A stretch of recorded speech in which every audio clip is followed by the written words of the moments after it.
তারাবিতে কোরআনের বার্তা। বন্ধুরা, আসসালামু আলাইকুম ওয়া রাহমাতুল্লাহ। তারাবিতে কোরআনের বার্তা অনুষ্ঠানে আপনাদের সবাইকে স্বাগতম। 11তম তারাবিতে আল্লাহ তাআলা কি বলেছেন সে বিষয়ে সংক্ষিপ্ত ধারণা তুলে ধরব ইনশাআল্লাহ। 11তম তারাবি। 11তম তারাবিতে পঠিতব্য কোরআনের 14 নম্বর পাড়ায় রয়েছে সূরা হিজর ও সূরা নাহল। প্রিয় নবী সাল্লাল্লাহু আলাইহি ওয়াসাল্লাম স্বজাতিকে কল্যাণের পথে আহ্বান করতে গিয়ে যখন বিরামহীন বাধা, বিদ্রূপ আর জুলুম নির্যাতনে বিমর্ষ হয়ে পড়েন, তখন সান্ত্বনা হিসেবে মহান আল্লাহ পূর্বের নবী রাসূলদের বেদনাহত জীবনের ইতিহাস তুলে ধরে সূরা হিজর নাজিল করেন। হিজর মক্কা ও তাবুকের মাঝে অবস্থিত একটি জায়গার নাম। এ সূরায় হিজরবাসীর অবাধ্যতার ইতিহাস আলোচিত হয়েছে বিধায় এ সূরায় নামকরণ করা হয়েছে হিজর নামে। নাহল অর্থ মৌমাছি। সূরা নাহলে মৌমাছি, মধুর উপকারিতা প্রসঙ্গে আলোকপাত করা হয়েছে এবং প্রসঙ্গক্রমে বলা হয়েছে যে মধুর মধ্যে শেফা ও আরোগ্য লাভের উপাদান রয়েছে। এ কারণেই এই সূরার নাম সূরা নাহল হয়েছে। সূরা হিজর এবং সূরা নাহলের ঘটনাবলী। মানুষ ও জিনজাতির সৃষ্টি তত্ত্ব এবং ইতিহাস আলোচিত হয়েছে আজকের পঠিতব্য অংশে। মহান আল্লাহ মানুষকে কৃষ্ণবর্ণের কাদার ঠনঠনে মাটি থেকে এবং জিনদেরকে উত্তপ্ত অগ্নিশাখা থেকে সৃষ্টি করেছেন। মহান আল্লাহ আদম আলাইহিসসালামকে সৃষ্টি করে সবাইকে নির্দেশ করলেন তারা যেন আদমকে সম্মানসূচক সিজদা করে। কিন্তু সবাই সিজদা করলেও ইবলিস অহংকারবশত সিজদা করতে অস্বীকৃত জানায়। আল্লাহ তাকে জান্নাত থেকে বিতাড়িত করেন এবং প্রতিশোধ পরায়ণ ইবলিস আদম সন্তানকে বিপথগামী করার সংকল্প করে। আজকের পঠিতব্য অংশে ইব্রাহিম আলাইহিসসালামের একটি ঘটনাও বর্ণিত হয়েছে। ইব্রাহিম আলাইহিসসালামের বৃদ্ধ বয়সের ঘটনা এটি। একদা ফেরেশতাদের একটি দল মানুষের আকৃতিতে ইব্রাহিম আলাইহিসসালামের কাছে জ্ঞানী সন্তানের সুসংবাদ নিয়ে আগমন করেন।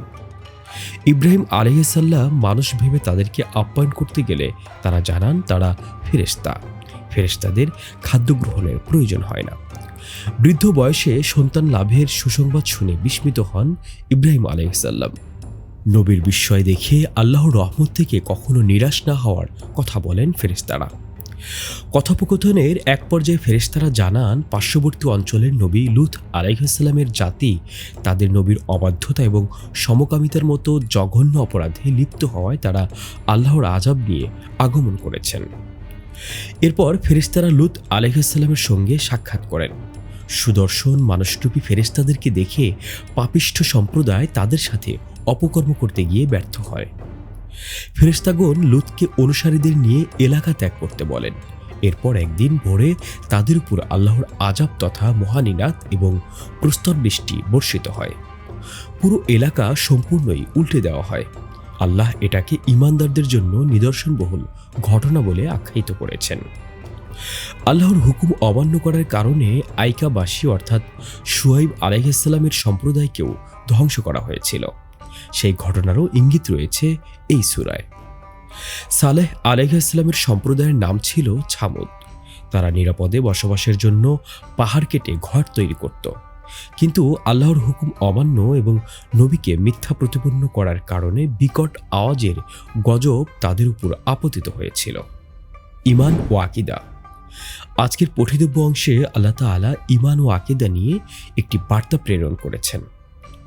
মহান আল্লাহ সকল নবী রাসূলগণকে মৌলিকভাবে দুটি বার্তা দিয়ে প্রেরণ করেন। এক, আল্লাহর ইবাদত করা। দুই, তাগুত বর্জন করা। আজকের পঠিতব্য অংশে আল্লাহ তাআলা বান্দাদের জন্য যে আদেশ এবং নিষেধ রেখেছেন তা বর্ণনা করা হলো। আদেশসমূহ: আল্লাহকে ভয় করা, মুমিনদের প্রতি সহানুভূতিশীল হওয়া, আল্লাহর ইবাদত করা ও তাগুত বর্জন করা, পৃথিবীতে ভ্রমণ করে মিথ্যারোপকারীদের শেষ পরিণতি দেখে শিক্ষা গ্রহণ করা, অজানা বিষয় জ্ঞানীদের কাছে জিজ্ঞাসা করা, কুরআন পাঠের শুরুতে বিতাড়িত শয়তান থেকে আল্লাহর আশ্রয় প্রার্থনা করা অর্থাৎ আউযু বিল্লাহ পাঠ করা, ইনসাফ করা, অনুগ্রহ করা এবং আত্মীয় স্বজনকে দান করা, আল্লাহর অঙ্গীকার পূরণ করা যখন পরস্পর অঙ্গীকার করা হয়, রিজিক হিসেবে আল্লাহ যে হালাল ও পবিত্র বস্তু দান করেছেন তা ভক্ষণ করা, আল্লাহর নিয়ামতের শুকরিয়া আদায় করা, মিল্লাতে ইব্রাহিমের অনুসরণ করা আর ধৈর্য ধারণ করা। নিষেধসমূহ: যারা আল্লাহর রহমত থেকে নিরাশ হয় তাদের অন্তর্ভুক্ত না হওয়া, কাফিরদের ভোগবিলাসের যে উপকরণ দেওয়া হয়েছে সেদিকে দৃষ্টিপাত না করা, আল্লাহর সঙ্গে শরিক স্থাপনের অসারত না করা, দুই উপাস্য গ্রহণ না করা, আল্লাহর কোনো সদৃশ্য সাব্যস্ত না করা, অশ্লীল অসঙ্গত কাজ এবং জুলুম না করা, দৃঢ় করার পর শপথ ভঙ্গ না করা, সুতো পাকিয়ে মজবুত করে পাক খুলে দেওয়া নারীর মতো না হওয়া, অর্থাৎ ভালো কাজ সম্পূর্ণ করার পর তা নষ্ট না করা, অঙ্গীকারকে পরস্পরের প্রতারণার অস্ত্র না বানানো, আল্লাহর সাথে কৃত অঙ্গীকার তুচ্ছ মূল্যে বিক্রি না করা, কাফিরদের চক্রান্তের কারণে মন ছোট না করা।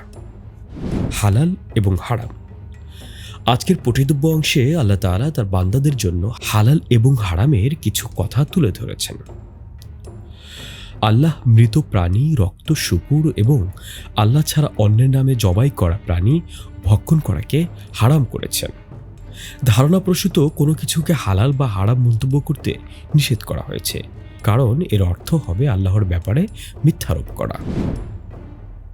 দৃষ্টান্ত: আজকের পঠিতব্য অংশে আল্লাহ তাআলা তার বান্দাদের জন্য কিছু দৃষ্টান্ত রেখেছেন। আল্লাহর সঙ্গে শরিক স্থাপনের অপরতা প্রমাণ করতে দুটি দৃষ্টান্ত দেওয়া হয়েছে। প্রথম দৃষ্টান্ত দুজন মানুষের, তাদের একজন মালিক, অপরজন কৃতদাস।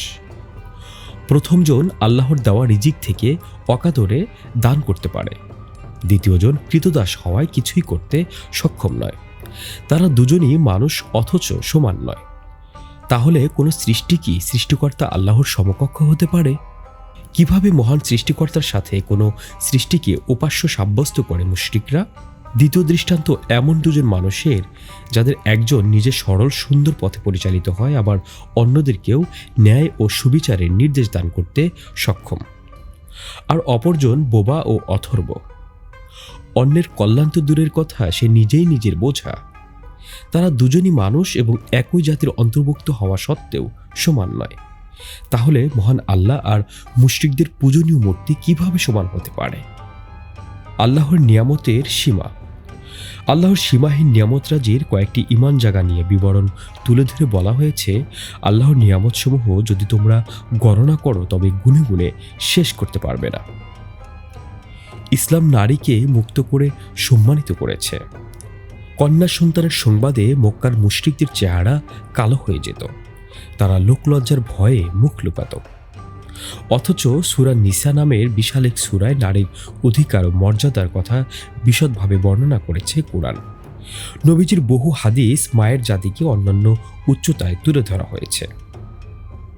ইসলাম প্রচারে মূলনীতি: তুমি আপন প্রতিপালকের সাথে মানুষকে ডাকবে হিকমা ও সুন্দর উপদেশের মাধ্যমে, আর কখনো বিতর্কের সম্মুখীন হলে উৎকৃষ্টতম পন্থায় বিতর্ক করবে। ব্যাপক নির্দেশসূচক একটি আয়াত। সূরা নাহলের ছোট একটি আয়াতে 6টি গুরুত্বপূর্ণ নির্দেশনা দেওয়া হয়েছে। 1. ন্যায় বিচার, 2. দয়া, 3. আত্মীয়দের হক আদায়, 4.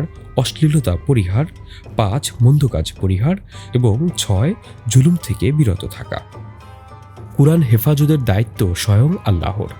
মহান আল্লাহ কুরআন নাজিল করেছেন এবং নিজেই কুরআন সংরক্ষণের ঘোষণা দিয়েছেন, ফলে কুরআন সব ধরনের বিকৃতি থেকে মুক্ত থাকবে। কিয়ামতের দিন কাফিরদের আকাঙ্ক্ষা: কিয়ামতের দিন কাফিররা জাহান্নামের শাস্তির ভয়াবহতা দেখে আকাঙ্ক্ষা করে বলবে, দুনিয়াতে তারা যদি মুসলমান হতো। সুসংবাদ ও সতর্কতা: আজকের পঠিতব্য সূরায় আল্লাহ তাআলা বেশ কিছু সুসংবাদ ও সতর্কতা রেখেছেন। আল্লাহ বলেছেন, আমার বান্দাদের জানিয়ে দাও, আমি অতি ক্ষমাশীল এবং পরম দয়ালু, আর আমার শাস্তি হলো যন্ত্রণাদায়ক শাস্তি। ঈমানদার আল্লাহ বিরোধীর মৃত্যুর সময় ফেরেশতারা সালাম দেন এবং জান্নাতের সুসংবাদ প্রদান করেন। পুরুষ হোক কিংবা নারী, ঈমান আনার পর সৎকর্মশীল হলে মহান আল্লাহ তাকে দুনিয়াতে সুখী ও পবিত্র জীবন দান করবেন এবং আখিরাতে দান করবেন তাদের কর্মের সর্বোত্তম বিনিময়। কিয়ামতের দিন কাফিরদের জন্য রয়েছে লাঞ্ছনা ও দুর্গতি। মানুষের কথার আঘাতে কষ্ট পেলে 3 করণীয়: আল্লাহর প্রশংসা মাখা তাসবিহ পাঠ করা, সিজদা করা, মৃত্যুর আগ পর্যন্ত নিজ প্রতিপালকের ইবাদত অব্যাহত রাখা। ফজিলত ও মর্যাদা। একই সূরার শেষের দিকে ইব্রাহিম আলাইহিসসালামের আদর্শের সৌন্দর্য এবং দুনিয়া ও আখিরাতে তার মর্যাদার প্রসঙ্গ আলোচিত হয়েছে। আল্লাহ যাদেরকে অপছন্দ করেন, আল্লাহ অহংকারীদের পছন্দ করেন না। অধিক আলোচিত বিষয়। আজকের তিলাওয়াতকৃত উভয় সূরায় আল্লাহর বিভিন্ন নিয়ামত ও অনুগ্রহের কথা বারবার আলোচিত হয়েছে। আজকের শিক্ষা। যারা নিজেদের পরিশুদ্ধ করবে এবং আল্লাহর পথে চলতে স্থির সংকল্প থাকবে, শয়তান তাদেরকে বিপদগামী করার চেষ্টা করলেও আল্লাহর দয়া ও সাহায্যে তারা শয়তানের ফাঁদ থেকে মুক্ত থাকবে। অতএব শয়তানের ফাঁদ থেকে মুক্ত থাকার জন্য চাই নিজেকে পরিশুদ্ধ করা এবং আল্লাহর পথে চলতে স্থির সংকল্প থাকা। বন্ধুরা, আজকে এ পর্যন্তই। আজকের আলোচনায় যে বিধিনিষেধ আদেশ আল্লাহ তাআলা আমাদের জন্য প্রেরণ করেছেন তা যেন আমরা সর্বোচ্চভাবে এবং সর্বোৎকৃষ্টভাবে পালন করতে পারি, সেই দোয়া রেখে আজকের মতন শেষ করছি আমি শাহ মোহাম্মদ ওয়ালিউল্লাহ। আগামী এপিসোড দেখার আমন্ত্রণ রইল। সে পর্যন্ত আল্লাহ তাআলা সবাইকে ভালো রাখুন, সুস্থ রাখুন। আসসালামু আলাইকুম ওয়া রাহমাতুল্লাহ।